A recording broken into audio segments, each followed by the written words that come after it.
ছেলেটা কোথায় এখন? ঘরের ভিতরে আছে, লুকে আছে না।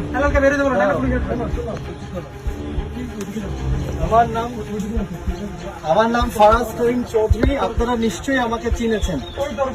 আমি 120 সেকেন্ড সময় দিব এখন থেকে হেলালকে ঘরের থেকে বের হয়ে আসার। 120 সেকেন্ড সময়।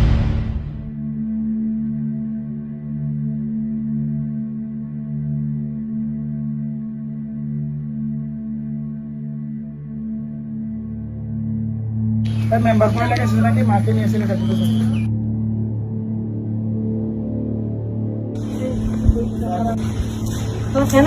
ভালো আছে, ভালো আছে। আপনার সাথে আপনার ছেলের কি হয়েছে তো জানি না, তবে আমি শুনেছি আপনার ছেলে আপনাকে মেরেছে। কথা ঠিক? আপনার ছেলে কি কারণে আপনাকে মারলো?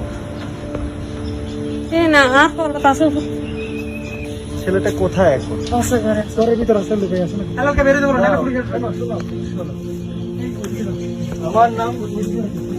আমার নাম ফারাজ করিম চৌধুরী। আপনারা নিশ্চয়ই আমাকে চিনেছেন। আমি 120 সেকেন্ড সময় দেবো এখন থেকে হেলালকে ঘরের থেকে বের হয়ে আসার। 120 সেকেন্ড সময়। 120 সেকেন্ড সময় এখন শুরু।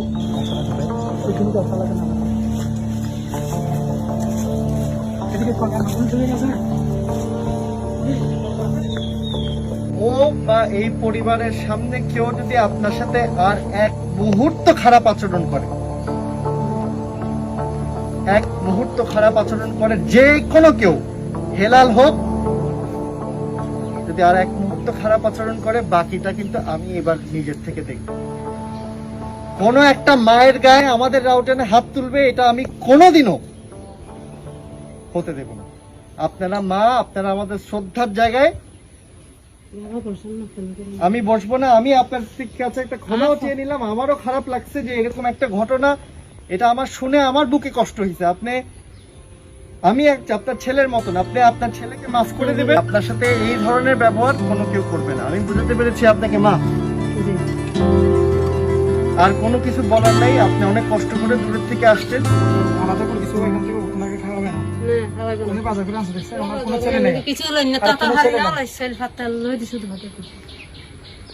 ওনাকেও আলাদা করে দিছে, মানে এখন উনি কিভাবে খাবে? ও তো একটা ছিল, ও বাজার করে আনছে, দেখলাম যে উনি বলছে মানে ছেলে আর মাকে মানে খাওয়াবে না। ঠিক আছে, আমরা খাওয়াবো নাকি? ওর ছেলে ওটা চলে যাক। আপনার ছেলেকে বলা উনি জাহান্নামে যাক, আমরা আছি আপনার সাথে। ওর যা লাগে সকল কিছু দায়িত্ব গ্রহণ করো। আর এই ধরনের ছেলে যেগুলো আছে বখাটে, এগুলাকে আমার বাড়িতে নিয়ে আসবো, আমি কথা বলবো। আমি আপনাদেরকে বলে দিই, এইখানে এই রাউজানে এই ধরনের বেয়াদবি কোনো মার সাথে আমি না, আমি বসবো না। আপনি আমাকে আদর করতে বলছেন, এটাই আমার জন্য বেশি। আমার জন্য দোয়া করবেন, এর ব্যতীত আমার কিছু চাই না। আর যা আপনার প্রয়োজন তোমরা এটা দায়িত্ব গ্রহণ করো। ভালো থাকবেন আপনি। জি, আসসালামু আলাইকুম। আমাকে আমার অন্য জায়গায় যেতে হবে। আমি আপনার কাছে আপনার ছেলের তরফ থেকে ক্ষমা চেয়ে নিলাম। এই ধরনের ছেলে আমি রাউজানে রাখবো না, যারা তাদের মায়ের গায়ে হাত তোলে। আসসালামু আলাইকুম।